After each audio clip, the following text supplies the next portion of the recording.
Hi, in this video what we want to look at is essentially how we now pull in the data from the calculation sheet that I have down here. All right. There'll be a completed version of this at the end of it anyway, so even if you can't remember how to do it all, that's fine. So I begin by going equals, okay, and then I go down to my sheet and I click up here on this one and I press enter. Okay.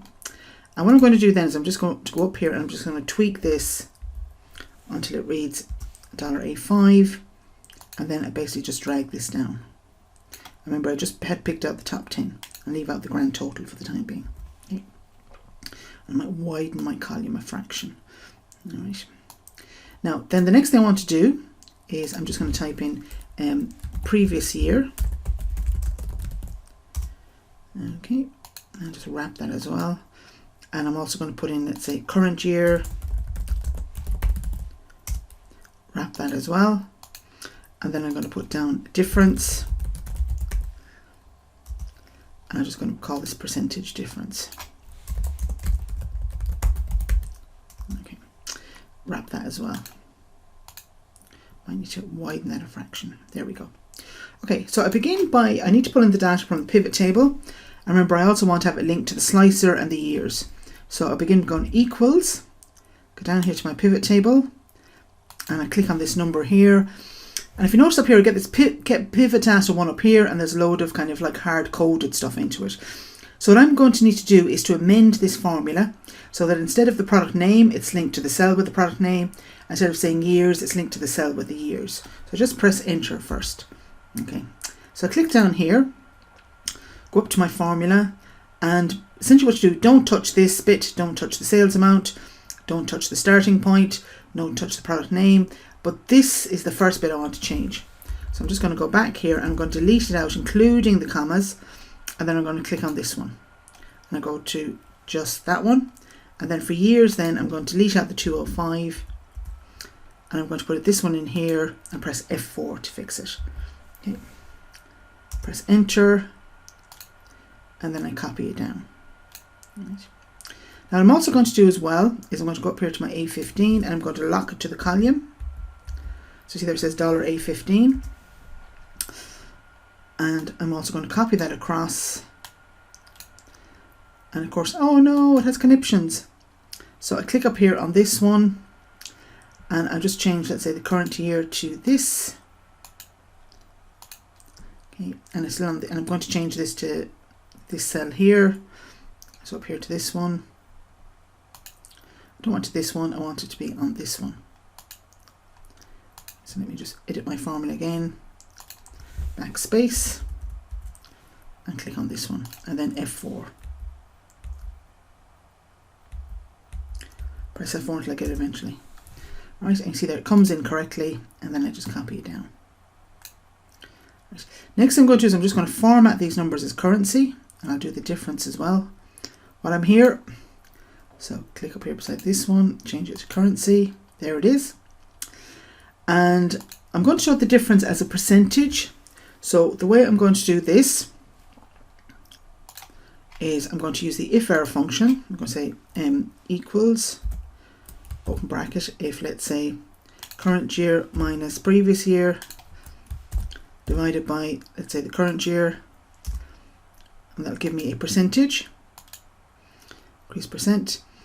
And I can also then, in case there's a change in it, to allow for changes, is I can also say that if error, so for some reason it doesn't, it's not, the product isn't there, comma, I'll just put in 0.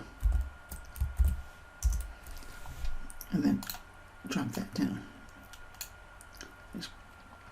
Now the other thing then I want to do is I'm just going to go highlight this bit here, make it bold. Right. The other bit then I want to do here is basically say, you know, if the increase is greater than 50%, you know, make it a red, make it a green traffic light. If it's kind of a -1, make it a red traffic light. Okay, so I begin by highlighting up here, conditional formatting, choose my icon sets. Okay, and I can choose, let's say, for example, these ones here. Right.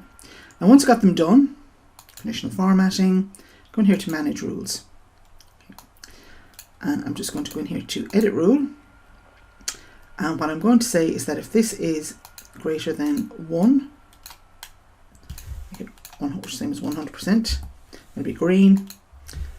And just change this to a number as well. Really small number. That one. And if it's less than that, basically if it's a minus, it's going to be this one. And then click OK. And click Apply and OK. Right. So essentially this bit done. Then the next thing I want to do essentially is, I'm also going to get my totals here as well. Our old friend AutoSum. And I might just make the text a little bit smaller. So go up here to make this a little bit smaller. Call this total. Make it bold. And the last thing that I'm going to do is just create the chart. Okay, so I highlight this here. Don't include the totals. Insert. And I'm going to go, let's say, maybe to recommended charts. Okay. And I might just go with this chart title here, or this one. And then click OK. Right. And this gives me a little chart here on it. I can change my colours if I want to. That's my favourite green. And as I said, there's always the thing in a chart of kind of how do you kind of balance the size of it. So I might just make that font a little bit smaller. Just make it down. Just use this font to make it a little bit smaller. And there it is. Right. And I'm going to call this top 10 sales.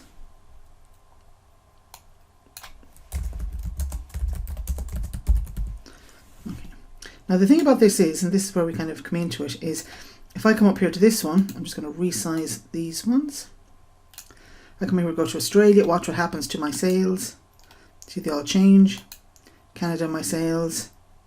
France, my sales. And if I come down here to my previous year, 2006, 2007.